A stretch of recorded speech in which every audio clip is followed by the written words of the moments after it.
जय जगन्नाथ जय माँ मंगला हर हर महादेव स्वागत करुच्ची आपण को आम निजर यूट्यूब चैनल संस्कृति और संवाद को।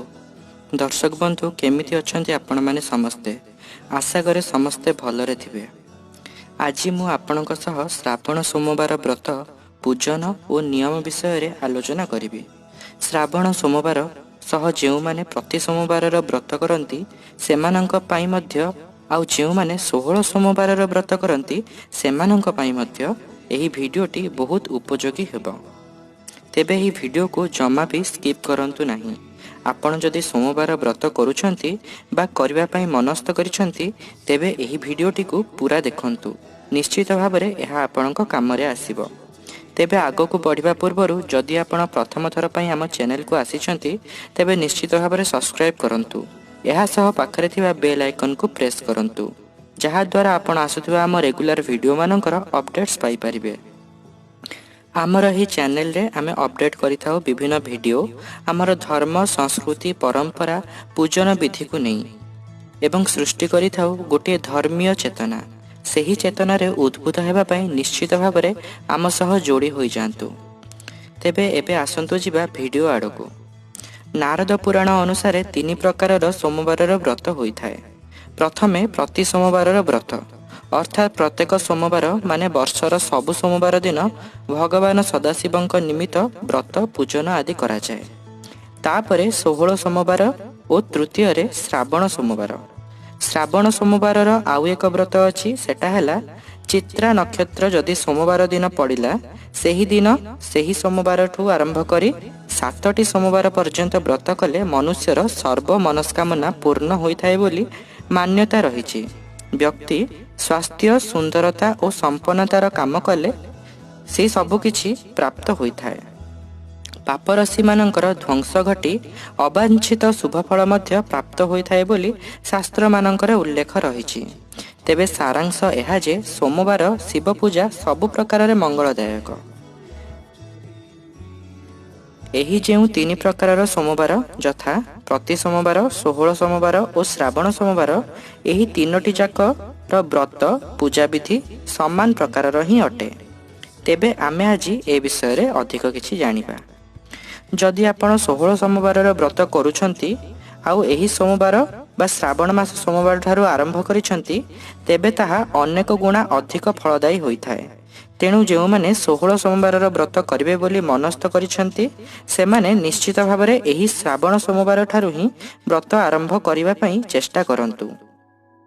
कुमारी कन्या माने उत्तम बरर प्राप्ति पई, अपुत्रिक माने पुत्र पाइबा पई, विद्यार्थी परम ज्ञान पाइबा पई, रोगी निरोगता पई, मुख्यार्थी मोक्ष पाइबा पई एही सोमवार व्रत करिथांती। धर्म अर्थ काम और मोक्ष प्रदान रे एही सोमवार व्रत सक्षम भक्तर सकल मनस्कामना पूर्ण होइथाय। श्रावण मास शिवंकर अति प्रिय हेबार अनेक किंवदंती रहिछि। जेपरि माता पार्वती एही मासरे ही शिवंक कठोर तपस्या करी तांको प्रसन्न कराइथिले। पुनश्च अल्प आयुयुक्त मार्कंडेय ऋषि एही मासरे शिव आराधना करी चिरंजीवी होई परिथिले। तेणु यद्यपि शिव पूजा सबु समय रे और सबु परिस्थिति रे सर्वदा मंगलदायक ही होइथाय किंतु एही मासरे शिवंकर अति प्रिय होइथिबारु सोमवार दिन व्रत कले अनंत फल मानकर प्राप्ति होइथाय।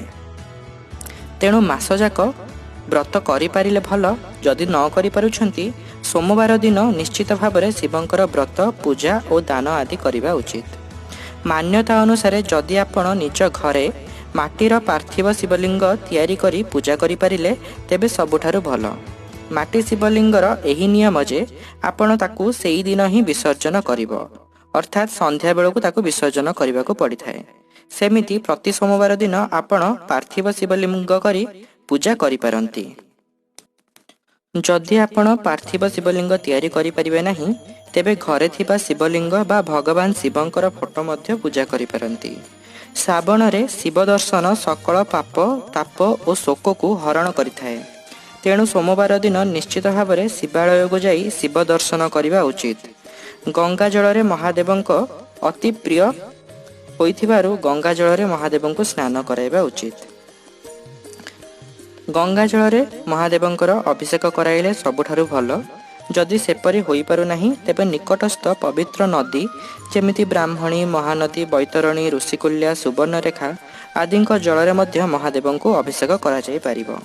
ଶମ୍ଭୁ ହେଉଛନ୍ତି ଅଭିଷେକ ପ୍ରିୟ। ବହୁତ ଲୋକ ନଦୀରୁ ଜଳଭାର ଉଠାଇ ମଧ୍ୟ ଚାଲି ଚାଲି ମାନସିକ କରିଥିବା ଶିବାଳୟରେ ବା ଶିବ ମନ୍ଦିରରେ ଯାଇ ଜଳ ଲାଗି କରନ୍ତି। ତେବେ ଯଦି ଏ ବର୍ଷ କରୋନା କଟକଣା ପାଇଁ ଆପଣ କାଉରି ଯାତ୍ରାରେ ଯାଇପାରୁନାହାନ୍ତି ତେବେ ନିଶ୍ଚିତ ଭାବରେ ନିଜ ଘରେ ପାଖରେ ଥିବା ଶିବ ମନ୍ଦିରରେ ଜଳ ଲାଗି କରିପାରିବେ। ମହାଦେବ ହେଉଛନ୍ତି ଆଶୁତୋଷ। ଆଶୁ ମାନେ ଶୀଘ୍ର, ଅତି ଶୀଘ୍ର, କମ୍ ଉପାଚାରରେ, କେବଳ ନିର୍ମଳ ମନରେ ଥରେ ଭକ୍ତି ଭରେ ଡାକିଦେଲେ ସେ ପ୍ରସନ୍ନ ହୋଇଯାଇଥାନ୍ତି। ତେଣୁ ଯେପରି ନିଜର ସାମର୍ଥ୍ୟ ହୋଇପାରୁଛି ନିଶ୍ଚିତ ଭାବରେ ତାଙ୍କର ପୂଜା କରିବା ଉଚିତ। ମନରେ ସଂଶୟ ନ ରଖି ଏ ଶ୍ରାବଣରେ ଶିବ ପଞ୍ଚାକ୍ଷରୀ ଓମ୍ ନମଃ ଶିବାୟକୁ ନିରନ୍ତର ଜପ କରିବା ଉଚିତ। ସମସ୍ତଙ୍କ ପ୍ରତି ସଦ୍ଭାବ ରଖି କାମ, କ୍ରୋଧ ଆଦି ଉପରେ ନିୟନ୍ତ୍ରଣ ପୂର୍ବକ ଶିବଙ୍କଠାରେ ହିଁ ମନକୁ ସର୍ବଦା ବିନିଯୋଗ କରିବା ଉଚିତ। ସର୍ବସ୍ୱ ଶିବଙ୍କ ପାଦରେ ହିଁ ସମର୍ପଣ କରିବା ଉଚିତ। ପ୍ରାଣୀ ମାତ୍ରକେ ଦୟା ରଖି ହିଂସା, ଆମିଷ, ପିଆଜ ରସୁଣ ଆଦି ତ୍ୟାଗ କରିବା ଭଲ। ତେବେ ଯାଇ ଶିବ ସନ୍ତୁଷ୍ଟ ହେବେ। ପ୍ରଥମ ସୋମବାର ଦିନ ଶିବ ମନ୍ଦିରକୁ ଯାଇ ନନାଙ୍କ ଦ୍ୱାରା ନାମ ଗୋତ୍ର ଅନୁସାରେ ସଂକଳ୍ପ କରାଇ ନେବା ଉଚିତ। ଯଦି ସେପରି ସମ୍ଭବ ହେଉନାହିଁ ତେବେ ଶିବାଳୟରେ ଶିବଲିଙ୍ଗ ସମ୍ମୁଖରେ ବା ଘରେ ଥିବା ଶିବ ପ୍ରତିମା, ଲିଙ୍ଗ ବା ଫଟୋ ସମ୍ମୁଖରେ ହାତରେ ଅରୁଆ ଚାଉଳ, ଗୁଆ ଓ ପଇସା ଧରି ଏହିପରି ଭାବରେ ମନରେ ସଂକଳ୍ପ କରିବା ଉଚିତ ଯେ ହେ ସର୍ବେଶ୍ୱର ଉମାପତି ମହାଦେବ, ମୁଁ ଅଧମ ଅମୁକ ଗୋତ୍ରର ଅମୁକ ନାମକ ଆପଣଙ୍କର ହିଁ ଦାସ ଅଟେ। ହେ ପରମ ପିତା, ମୁଁ ଆପଣଙ୍କ ଏହି ଶ୍ରାବଣ ସୋମବାର ବ୍ରତ କରିବା ପାଇଁ ମନସ୍ଥ କରିଛି। ଆପଣ ହିଁ ମୋତେ ଏହି ବ୍ରତକୁ ସମ୍ପୂର୍ଣ୍ଣ କରିବାର ଶକ୍ତି ସାମର୍ଥ୍ୟ ପ୍ରଦାନ କରନ୍ତୁ ଓ ମୋତେ ସନ୍ମାର୍ଗରେ ନେଇଯାଆନ୍ତୁ। ଏହା କହି ହାତରେ ଥିବା ଗୁଆ, ଚାଉଳ ଓ ପଇସାକୁ ଶିବଙ୍କ ସମ୍ମୁଖରେ ଅର୍ପଣ କରିବା ଉଚିତ। କାରଣ ଶାସ୍ତ୍ରରେ କୁହାଯାଇଛି ମନମେ ଶିବ ସଂକଳ୍ପ ଅସ୍ତୁ, ଅର୍ଥାତ୍ ଶିବ ହିଁ ହେଉଛନ୍ତି ମନର ସଂକଳ୍ପ। ତେଣୁ ବିନା ସଂକଳ୍ପରେ ପୂଜା କରିବା ଠିକ୍ ନୁହଁ। ତେବେ ଯଦି ଦୁନିଆରେ କୌଣସି ପୂଜା ସବୁଠାରୁ ସରଳ ହୋଇଥାଏ ତାହା ହେଉଛି ଶିବ ପୂଜା। ଶିବ ପୂଜା ଅତୀବ ସରଳ। ଆମ ବାପା ଜେଜେବାପା ମାନେ ଯାହା କହିଛନ୍ତି ତାହା ମୁଁ ଆପଣଙ୍କୁ କହୁଛି। ଶିବ ପୂଜାରେ ଧୋଇ କରି ପିଇ ଦିଅ ଓ ଖୁଆଇକି ଖାଇଦିଅ, ଏହି ଦୁଇଟି ନିୟମ ହିଁ ରହିଛି। ଏହା ଅତ୍ୟନ୍ତ ସରଳ। ଜଳାଭିଷେକ ଦ୍ୱାରା ପ୍ରଭୁଙ୍କୁ ସ୍ନାନ କରାଇ ସେଥିରୁ କିଛି ପିଇ ଦିଅନ୍ତୁ ଓ ଭୋଗ ଲଗାଇ ଖାଇଦିଅନ୍ତୁ। ଏହା ହେଉଛି ଅତୀବ ସରଳ। ତେଣୁ ନିଜ ସାମର୍ଥ୍ୟ ଅନୁସାରେ ଜଳ, କ୍ଷୀର, ଦହି, ମହୁ, ଶର୍କରା, ଭାଙ୍ଗ ଆଦିରେ ଶିବଙ୍କର ଅଭିଷେକ କରାଇବେ। ବସ୍ତ୍ର, ପୁଷ୍ପ, ଶ୍ୱେତଚନ୍ଦନ ଆଦି ଅର୍ପଣ କରିବେ। ବେଲପତ୍ରରେ ସୁଶୋଭିତ କରି ତାପରେ ଭୋଗ ଲଗାଇବା ଉଚିତ। କଦଳୀ, ନଡ଼ିଆ ବା ଯେକୌଣସି ଆପଣ ମିଠା ଆଦି ଶିବଙ୍କୁ ଭୋଗ ଲଗାଇ ପାରନ୍ତି। ଧୂପ, ଦୀପ, ଆଳତି ଦ୍ୱାରା ପ୍ରଭୁଙ୍କୁ ସନ୍ତୁଷ୍ଟ କରିବା ଉଚିତ। ଏହିପରି ଭାବରେ ଶିବଙ୍କ ଆରାଧନା କରି ତାଙ୍କଠାରେ ସର୍ବସ୍ୱ ସମର୍ପଣ କରି କ୍ଷମା ପ୍ରାର୍ଥନା କରିବା ଉଚିତ। ଏପରି କଲେ ନିଶ୍ଚିତ ଭାବରେ ମହାଦେବ ଆପଣଙ୍କର ମନସ୍କାମନା ଶ୍ରବଣ କରିବେ। ତେବେ ଏବେ ଆସନ୍ତୁ ଜାଣିବା ଶିବଙ୍କର କିଛି ପ୍ରିୟ ଜିନିଷ। ଶିବଙ୍କୁ ଅକ୍ଷତ ଅର୍ପଣ କରାଯାଏ, ଅର୍ଥାତ୍ ଧଳା ଅରୁଆ ଚାଉଳ ଅକ୍ଷତ ରୂପରେ ଅର୍ପଣ କରାଯାଏ। ସେଥିରେ ହଳଦୀ ବା ସିନ୍ଦୁର ମିଶେ ନାହିଁ। ତେବେ ବିଶେଷ ଭାବରେ ଶ୍ରାବଣ ସୋମବାରରେ ମହାଦେବଙ୍କୁ ଚଣା ଡାଲି ମଧ୍ୟ ଅକ୍ଷତ ସହ ମିଶାଇ ଅର୍ପଣ କରାଯାଏ। ଚଣା ଡାଲିକୁ ଭଲ ଭାବରେ ଧୋଇ ଶୁଖେଇ ଚାଉଳ ସହ ମିଶାଇ ଅର୍ପଣ କଲେ ସୁଖ ଓ ଶାନ୍ତି ସହ ସମ୍ପନ୍ନତା ମଧ୍ୟ ମିଳିଥାଏ। ଭଗବାନ ଶିବଙ୍କୁ ଶ୍ୱେତ ଉପବୀତ ବା ପଇତା ନିଶ୍ଚିତ ଭାବରେ ଚଢ଼ାଇବା ଉଚିତ। ଏହାଦ୍ୱାରା ଜ୍ଞାନ ଓ ବିଦ୍ୟାର ପ୍ରାପ୍ତି ହୋଇଥାଏ। ତ୍ରିଶାଖା ବେଲପତ୍ର ଭଗବାନଙ୍କର ଅତି ପ୍ରିୟ।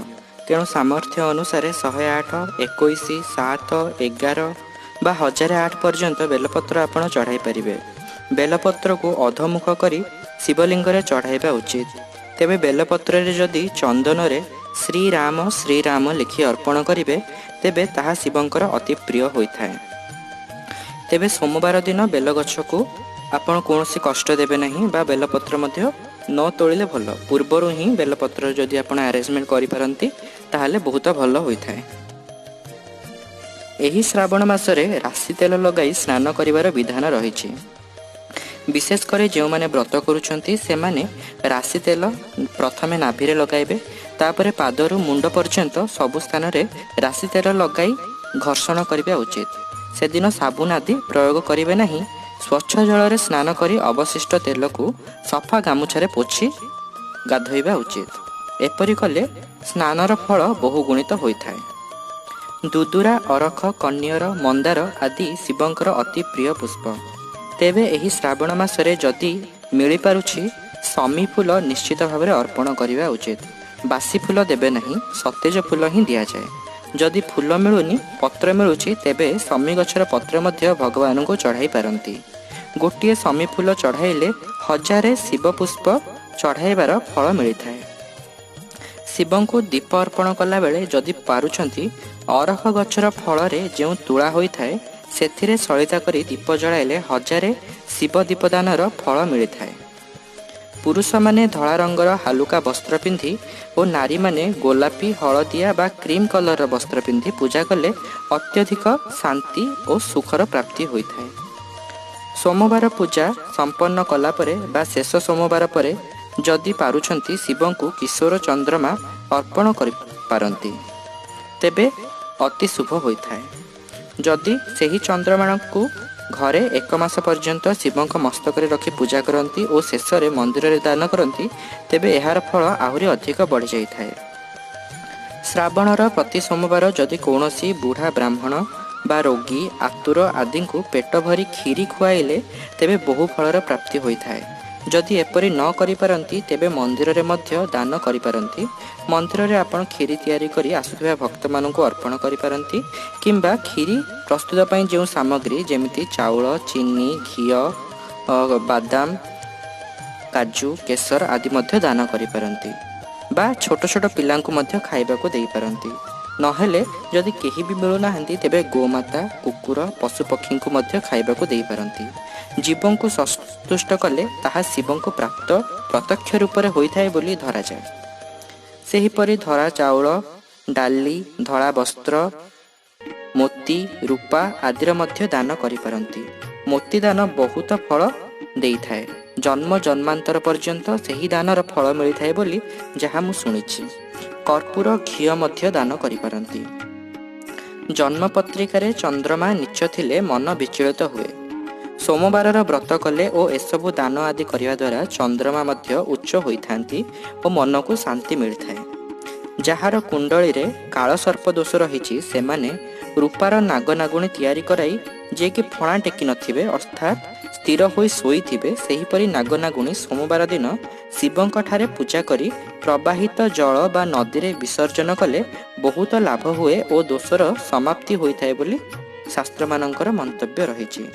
ପ୍ରଥମେ ଗଣେଶଙ୍କ ପୂଜା କରି ତାପରେ ପାର୍ବତୀଙ୍କ ସହ ଶିବ ଓ କାର୍ତ୍ତିକେୟ, ନନ୍ଦୀ ତଥା ସମସ୍ତ ଶିବଗଣଙ୍କୁ ଧ୍ୟାନ କରି ପୂଜା କରିବା ଉଚିତ। ଶିବ ମନ୍ଦିରରେ ତ୍ରିଶୂଳ, ଡମ୍ବରୁ, ଶ୍ଵେତ ବା ଧଳା ରଙ୍ଗର ପତାକା ଦାନ କରିବା ଉଚିତ।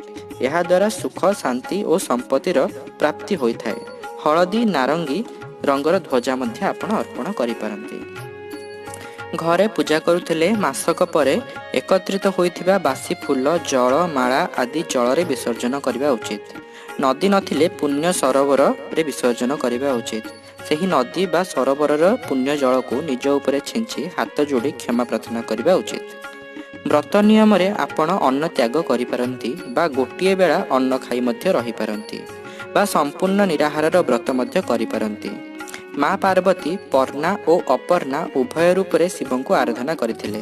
ତେଣୁ ଆପଣ ଯେଉଁପରି ଭାବରେ ନିଜର ସାମର୍ଥ୍ୟ ହେଉଛି ସେହିପରି ଭାବରେ ପୂଜା କରିପାରିବେ। ତେବେ ଆମିଷ, ପିଆଜ ରସୁଣ ଇତ୍ୟାଦି ତ୍ୟାଗ କରିବା ସବୁଠାରୁ ଭଲ। ସବୁଠାରୁ ମୁଖ୍ୟ ଜିନିଷ ହେଉଛି ଭକ୍ତି। ମନରେ ଭକ୍ତି ରଖି ବିନା କୌଣସି ସଂଶୟରେ ଶିବଙ୍କର ପୂଜା କଲେ ନିଶ୍ଚିତ ଭାବରେ ସେ ପ୍ରସନ୍ନ ହେବେ। ଆପଣ ସମସ୍ତଙ୍କ ପାଇଁ ଏହି ଶ୍ରାବଣ ମାସ ମଙ୍ଗଳମୟ ହେଉ, ଏହି କାମନା ସହ ମୁଁ ରହୁଛି। ଆଉ ଯଦି କିଛି ଡାଉଟ୍ ରହିଥିବ ତେବେ କମେଣ୍ଟରେ ଆପଣ ପଚାରିପାରନ୍ତି। ମୁଁ ନିଜର ସୀମିତ ଜ୍ଞାନ ମଧ୍ୟରେ ସେସବୁର ଉତ୍ତର ଦେବା ପାଇଁ ଚେଷ୍ଟା କରିବି। ଜୟ ଜଗନ୍ନାଥ, ଜୟ ମା ମଙ୍ଗଳା, ହର ହର ମହାଦେବ।